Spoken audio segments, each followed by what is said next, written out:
Hey, salut la gang, j'espère que vous allez bien. Cette semaine à Question Auto, on essaie encore une fois un nouveau véhicule. Et là, je suis content parce que c'est une nouveauté pour cette année. Chaque fois qu'on parle de véhicules hybrides, les consommateurs s'attendent à beaucoup de choses. De l'économie d'essence, ça c'est sûr parce que c'est le nerf de la guerre, mais on veut du confort, on veut de la performance, on veut être capable d'amener nos passagers, de rajouter plein de stock dans le véhicule, et c'est un prix qui est abordable. Faut dire aussi qu'on avait en tête que les véhicules hybrides, ça coûte les yeux de la tête, surtout lorsque le gouvernement décide de ralentir au niveau des subventions pour ce genre de véhicules-là. Eh bien voilà que Hyundai va jouer dans la cour où est-ce qu'il y a énormément de compétition avec la nouvelle Sonata hybride. Faut dire aussi qu'on avait patienté un an du côté de Hyundai parce qu'on avait revu l'ensemble des modèles Sonata avant et on avait tardé à changer un petit peu le hybride, mais vous allez voir, c'est pas pour rien, on nous a pas déçus avec ce nouveau modèle-là. La calandre avant, c'est quand même assez agressif, j'aime bien. Donc pour un véhicule hybride, ça se démarque. On remarque aussi le phare qui est propre à la Hyundai Sonata hybride et quelques touches aussi au niveau du pare-choc, au niveau du LED qui nous laisse prévoir qu'on a vraiment un véhicule hybride devant nous. Sur le côté, la ligne est très belle. Regardez la ligne de chrome qui part littéralement de la lumière ici et qui remonte tout le côté, qui va même faire le contour des fenêtres comme ça. On a même une petite barre de chrome littéralement dans le bas du véhicule qui donne encore une fois un beau style sur le côté. Et lorsqu'on se déplace vers l'arrière, eh bien, c'est des lumières OLED qui sont propres à la Hyundai Sonata hybride. Et bien entendu, on a un logo qui nous le rappelle, un petit logo avec une teinte de bleu, qui est quand même pas pire aussi. Lorsqu'on s'abaisse un petit peu ici, vous remarquerez les lumières, donc les lumières pour reculer, qui sont vraiment dans le bas complètement. Et ça, c'est idéal donc pour éclairer vraiment la partie arrière lorsqu'on fait marche arrière. On aime beaucoup aussi le toit qui est vraiment d'une pleine dimension comme ça, assez gros. C'est intéressant, mais où est-ce que ça se gâche? Non! Les fameuses roues. Chaque fois qu'un manufacturier lance un modèle hybride sur le marché, on dirait qu'il est obligé de mettre les roues les plus laides possibles. Eh bien, malheureusement, Hyundai aussi n'a pas échappé à cette mode-là. Peut-être qu'on veut essayer de remplir la roue le plus possible pour qu'on sauve encore une fois quelques résistances au niveau du vent. Mais bon, on roule en 17 pouces et jetez un petit coup d'œil présentement sur les cumos ici. D'après moi, certains journalistes n'en ont abusé un peu des pneus. Donc, on les a probablement fait chauffer. Ça semble pas avoir une grande résistance à ça sur le côté présentement. On utilise des pneus Kumho, donc des pneus coréens aussi. Faites attention, d'après moi, vous allez peut-être devoir les changer dans pas long après votre achat du véhicule. Allons-y pour la partie du coffre. On pose complètement en haut et regardez ça.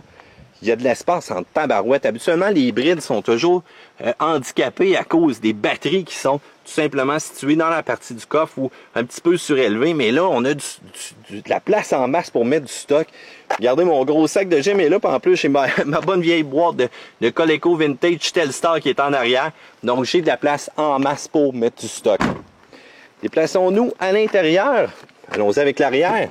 Ah non, du blanc, vous le savez, je suis vraiment pas un fanatique de ces couleurs-là parce que c'est dur à entretenir. Je suis sûr, si on cherche, on va trouver une tache. C'est sûr. Oh! Et voilà, une tache! Donc, c'est quand même assez visible lorsque vous avez une petite saleté à l'intérieur d'un véhicule blanc comme ça. C'est extrêmement beau, ça, c'est sûr.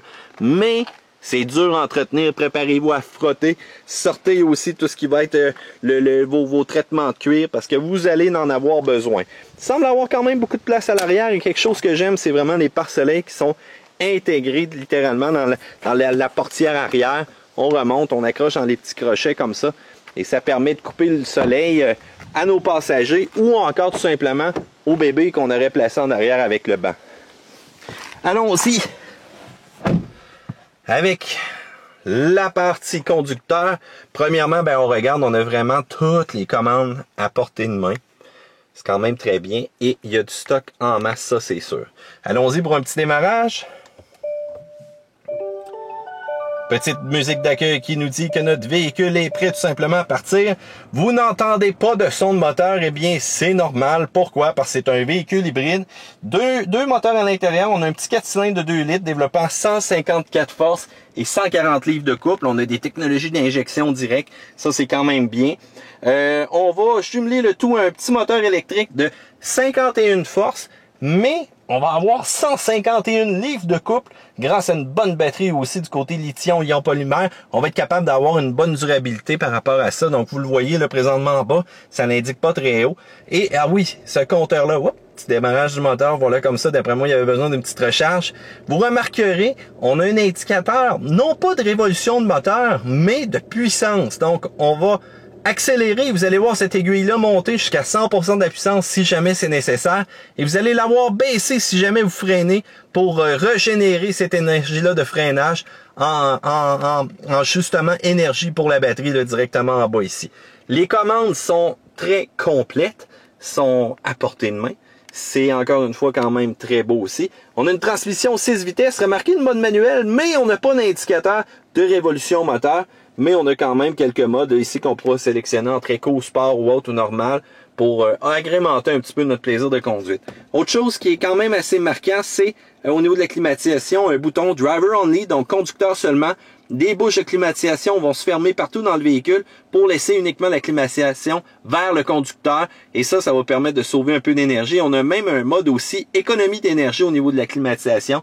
Donc on sait la minute qu'on se sert de ces accessoires-là, c'est quelque chose qui consomme beaucoup.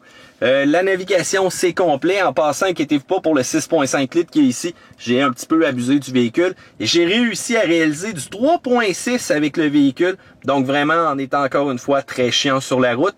Mais c'est un véhicule qu'on est capable de faire de très bonnes économies d'essence. Et si jamais vous voulez savoir un peu c'est quoi la moyenne, ben d'après moi, un 5 là, en moyenne, vous allez être capable d'atteindre ça assez facilement. Allons-y avec une petite révolution moteur, à voir. Démarrage. Oh! Ça s'en vient.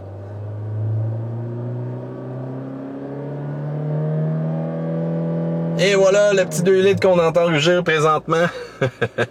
Donc, vous allez voir aussi sur l'écran, le gros écran qu'on a ici, donc toutes les informations nécessaires au niveau de qu'est-ce qui se passe avec votre véhicule. Là, présentement, on est en mode ralenti et en mode charge. Eh bien voilà, j'espère que vous avez aimé la petite introduction que j'ai faite pour le Hyundai Sonata hybride. On va faire une vidéo beaucoup plus complète plus tard qui va vous donner vraiment tous les détails sur ce véhicule-là. Parce qu'il faut dire qu'il y a de la compétition présentement sur le marché. On a la Camry hybride, la Fusion hybride, on a l'Accord hybride.